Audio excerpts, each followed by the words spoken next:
Right now, somewhere in America, someone is sitting in a Chevrolet. Maybe it is in a driveway in Ohio. Maybe it is on a highway in Texas. Maybe it is parked outside a house where 3 generations of the same family have owned nothing but Chevys their entire lives. Tens of millions of people have trusted that name, that bow tie, and almost none of them know the first thing about the man whose name is on every single one of those cars, Louis Chevrolet, the man who co-founded the Chevrolet Motor Car Company in 1911, the man who was one of the most feared racing drivers in America before most people even knew what a racing driver was, the man who was eventually pushed out of his own company, and the man who died in 1941, the same year Chevrolet was the best-selling car in the entire United States, completely broke, working as a mechanic in a factory that still carried his name on the door. Stay with me, because this is not just a story about a man who got unlucky. This is a story about how the American dream can be handed to you, taken from you, and then put on permanent display with your name on it while you die in poverty just down the road. By the end of this video, you are going to know the real Louis Chevrolet, not the logo, not the badge, the man. You will know what he could do behind the wheel of a race car, at a time when racing meant genuinely risking your life on unpaved roads in machines that had no safety equipment whatsoever. You will know how he built something from nothing. An immigrant with an accent, grease under his fingernails, and an idea that changed American transportation forever. And you will understand exactly how William Durant took that company away from him step by step until Louis had nothing left but the name he could never escape and the bills he could never pay. This is the story that Chevrolet, the corporation, has never had much interest in telling. But it is the one that deserves to be told. It starts not in Detroit and not in a boardroom. It starts in a small village in Switzerland in 1878 with a boy who had no money, no connections, and an obsession with how machines worked that would eventually change the world. Louis Chevrolet was born on December 25, 1878 in Villaret, Switzerland, a small watchmaking town in the Jura region where precision and craftsmanship were simply part of daily life. He grew up in a family that understood mechanics, the way other families understood farming. His father was a watchmaker. The instinct for how things fit together, how tolerances worked, how a mechanism could be made to perform at its absolute limit, that was in Louis Chevrolet from the beginning. He was not educated in the formal sense. He was trained by doing, by taking things apart and putting them back together better than he found them. As a young man, Chevrolet worked as a mechanic in Paris, where the automobile industry was just beginning to find its legs. Europe in the late 1890s was the center of the automotive world. French manufacturers were building machines that the rest of the world was still trying to understand. Louis worked on those machines. He raced bicycles competitively. He absorbed everything around him about speed, about mechanical advantage, about what separated a vehicle that merely ran from one that truly performed.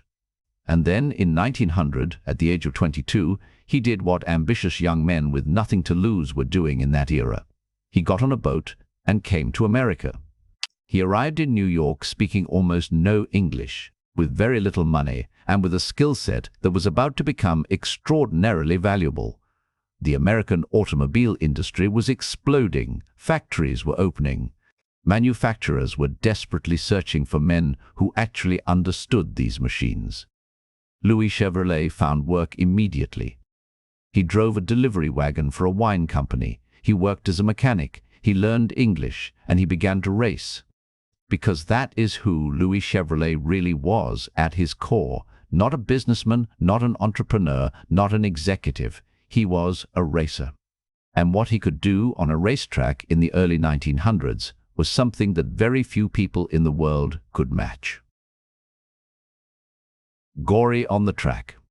In the early 1900s, automobile racing in America was nothing like what we know today.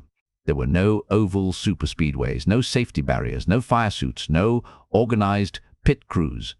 Racing happened on public roads, on dirt tracks, on beaches, on courses that wound through towns and countryside with spectators standing just feet from the cars. Mechanical failures were catastrophic. Crashes were frequently fatal. And the drivers who competed were not weekend warriors. They were men who had made a genuine peace with the possibility that any given race might be their last. Louis Chevrolet became one of the best of them. He drove for Fiat's American racing team starting in 1905, and he was immediately fast. Not just competitive, genuinely, alarmingly fast.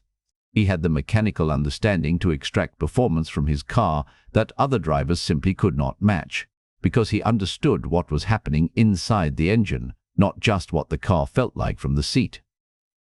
He set records. He won races. And then, in a moment that cemented his reputation permanently, he raced against Barney Oldfield. Barney Oldfield was the most famous racing driver in America at that time. He was a legend, a showman, a champion, a man whose name was synonymous with speed, the way that certain names in any era become shorthand for excellence. When people in 1905 wanted to describe someone going dangerously fast, they said he was driving like Barney Oldfield. Louis Chevrolet beat him. Not once, multiple times.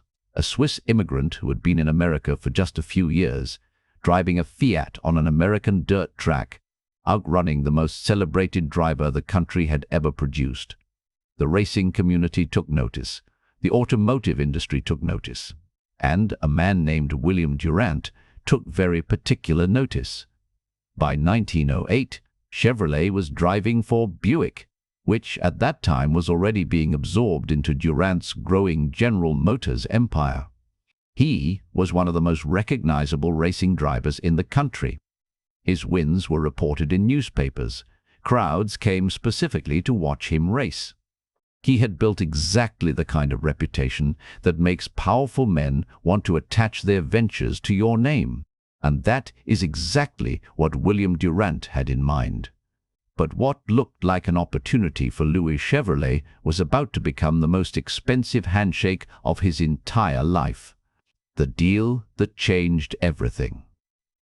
William Crapo Durant was one of the most extraordinary businessmen in American history, and one of the most dangerous men to go into business with. He had built General Motors from almost nothing, assembling Buick, Oldsmobile, Cadillac, and Oakland into a single corporation through a combination of genius and recklessness that left everyone around him either rich or ruined. In 1910, he lost control of General Motors to a consortium of bankers who forced him out. Durant was left with his ambition, his connections, and his absolute certainty that he would return to the top. He needed a new car company. He needed a name that would attract investors, dealers, and customers. And he needed a racing champion whose reputation could carry the brand into the public consciousness before a single car had been sold. Louis Chevrolet was exactly the man he was looking for. In 1911, Durant approached Chevrolet with a proposal. Together they would form the Chevrolet Motor Car Company. Louis would design the car. His name would go on it. His face and his racing reputation would sell it. And in exchange, he would receive stock in the company and a role in its development. Louis Chevrolet agreed. And on November 3, 1911, the Chevrolet Motor Car Company was formally incorporated in Detroit. Louis immediately went to work designing what would become the Classic 6, a large, powerful, high-quality automobile that reflected his engineering sensibilities and his belief that a car worth putting your name on had to be genuinely excellent. The Classic 6 was well received, the company grew, and then the conflict began. Because Louis Chevrolet and William Durant did not want the same things from this company at all. Louis wanted to build the best car he possibly could. Durant wanted to build the most profitable car as quickly as possible. And in a business partnership, when those two visions collide, it is never the engineer who wins. How Durant took everything.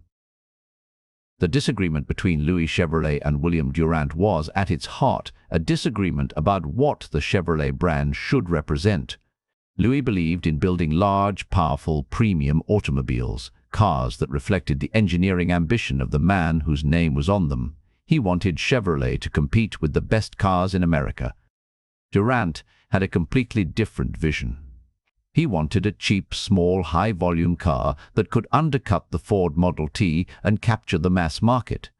He wanted price and volume. Louis wanted quality and pride. Durant won.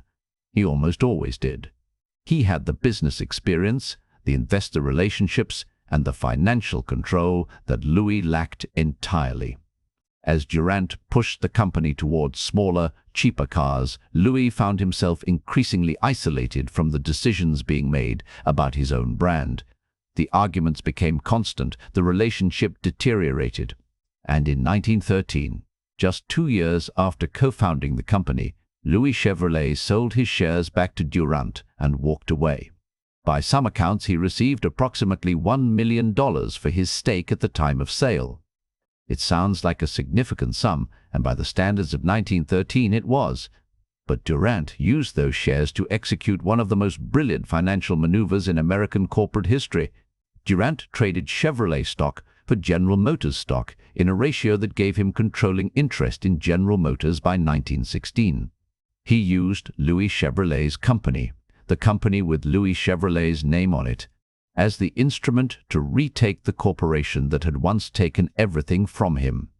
By 1918, Chevrolet Motor Car Company was fully absorbed into General Motors. The name stayed. The man was gone. And William Durant, for the second time in his career, sat at the top of the American automobile industry. Louis Chevrolet, who had made all of this possible with his name and his reputation, was on the outside, looking in permanently. But what happened next to Louis Chevrolet is what turns this story from a business dispute into something genuinely heartbreaking.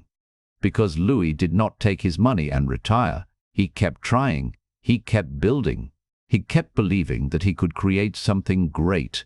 And every time he tried, it cost him everything. Failed ventures and fading fortune. The tragedy deepens. Hope followed by loss again and again. After leaving Chevrolet, Louis threw himself into a series of ventures that reflected everything admirable and everything tragic about who he was. He was not a man who knew how to stop. He was not a man who could sit on money and watch it accumulate. He was an engineer and a racer, and engineers and racers build things, even when building things is destroying them financially. He formed the Frontenac Motor Corporation with his brother Arthur, designing and racing cars under that name. The Frontenac cars were genuinely competitive. Louis drove at Indianapolis, the Indianapolis Motor Speedway, which had opened in 1909 and was already becoming the most prestigious race in America. He raced there multiple times with cars he had helped design. He was not a young man chasing a dream at Indianapolis. He was an experienced, serious competitor who understood race car engineering at a level that most of the drivers around him simply did not. His brother Gaston won the Indianapolis 500 in 1920, driving a Frontenac-equipped car. For a moment, it seemed like Louis had found a path back to greatness. Then Gaston was killed in a racing accident at Beverly Hills Speedway later that same year. The loss devastated Louis. Frontenac continued, but the joy had gone out of it. Louis kept investing in new ideas, aircraft engines, boat racing, mechanical innovations of various kinds. Each venture cost money. Each one fell short of the success that would have refilled the accounts being drained by the previous attempt. The pattern repeated itself through the 1920s and into the 1930s. An idea, investment, partial progress, failure to commercialize, financial loss. Another idea. Louis Chevrolet had the mind of an inventor and the soul of a racer, and neither of those things is particularly well suited to the patient, calculating accumulation of wealth. And then came the moment that is almost too painful to describe. Because Louis Chevrolet, in the final years of his life, needed work. and the only work available to a man of his particular skills in his particular city at that particular time in American history was at a Chevrolet factory. Mechanic in his own factory. By the late 1930s, Louis Chevrolet was in his 60s. His health was declining. His finances were essentially gone. Decades of failed ventures, of money poured into ideas that never quite reached the commercial success they needed, had left him with very little. He needed income. He needed work that he could do with his hands and his mind, the way he had always worked. And so Louis Chevrolet went to work as a mechanic at the Chevrolet division of General Motors in Detroit, the same corporation that had absorbed his company, the same brand that still carried his name on every car coming off every assembly line. Think about what that actually means. Walk into that factory with me for a moment. Look at the cars on the line. Every single one of them says Chevrolet on it. The name of the man working on them. The man who co-founded the company that became this. The man whose racing reputation Durant had leveraged to build a brand worth billions, working as an hourly employee in the factory that his name made possible. There is no record of whether his co-workers knew who he was. There is no record of whether the management acknowledged his presence with anything beyond a paycheck. History is quiet on those details, but the facts themselves speak loudly enough. Louis Chevrolet suffered a stroke in 1941. He died on June 6th of that year. He was 62 years old. He died with virtually nothing. The obituaries were modest. The industry he had helped build moved on without pausing. And on the day he died, Chevrolet was the best-selling automobile in the United States of America. His name was on more cars than any other name in the country. He could not have afforded to buy one. But here is what I want you to sit with for a moment. Because the cruelty of this story is not just what happened to Louis Chevrolet, it is what we chose to forget, and what that forgetting says about how we tell the story of American industry. What was really lost? General Motors has, over the decades since Louis Chevrolet's death, occasionally acknowledged his role in the founding of the brand. There have been tributes, there have been displays in the Heritage Center. His name is in the history books, technically, but the living culture of the Chevrolet brand, the advertising, the identity that tens of millions of Americans carry in their minds when they think about that bow tie badge, none of it includes Louis Chevrolet, the man. It includes the name, not the person, not the Swiss immigrant who beat Barney Oldfield on a dirt track, not the engineer who designed the original car with his own hands, not the man who watched from the outside as William Durant used his company to recapture a corporation, and who spent the rest of his life trying and failing to build something that matched what he had already given away. The story of Louis Chevrolet is in many ways the story of how American industry works at its most ruthless. The visionary and the businessman need each other. Right up until the moment the businessman decides the visionary is no longer useful. Louis Chevrolet provided the name, the reputation, the engineering instinct, and the public identity that made the early Chevrolet motorcar company credible to investors and customers. William Durant provided the financial architecture to scale it. And when scaling no longer required Louis, Durant's operation continued without him as smoothly as if he had never existed. The machine did not need its founder once it was running, it only needed his name. And what was lost, what we lost by forgetting Louis Chevrolet, is the understanding that behind every institution, every brand, every corporation that we treat as a permanent and inevitable part of our lives, there was a specific human being with specific dreams and specific failures. The Chevrolet brand did not descend from the sky fully formed. It came from a man who raced cars on dirt tracks and got grease on his hands and believed that if you built something excellent and put your name on it, that name would mean something for as long as the thing lasted. He was right about the name. He just did not anticipate what it would cost him to be right. And there is one more thing worth saying about what Louis Chevrolet would have thought if he could have seen what his name became, about whether any of that would have felt like victory or just a different kind of loss. Louis Chevrolet was not a tragic figure because he was weak. He was a tragic figure because he was exactly who he was: a racer, a builder, an inventor, a man who trusted that excellence would be enough in a world where excellence is never quite enough on its own. He beat Barney Oldfield on a dirt track with nothing but skill and nerve. He designed a car and put his name on it and watched it become one of the most recognized brands in human history. And he died working with his hands in a factory full of cars that proved every single day that he had been right about almost everything that mattered, except how to hold on to what he had built. If you have driven a Chevrolet, if your father drove one, if your grandfather drove one, if a Chevy truck hauled something important for your family at some point in the last 100 years, some part of that goes back to a Swiss immigrant on a dirt track in 1905 who was faster than everyone around him and honest enough to put his name on what he built.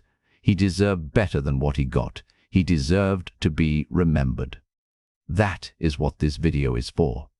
If you want to go deeper into the forgotten pioneers who built the foundations of American motorsport and American industry and who history left behind, that story continues right here on this channel.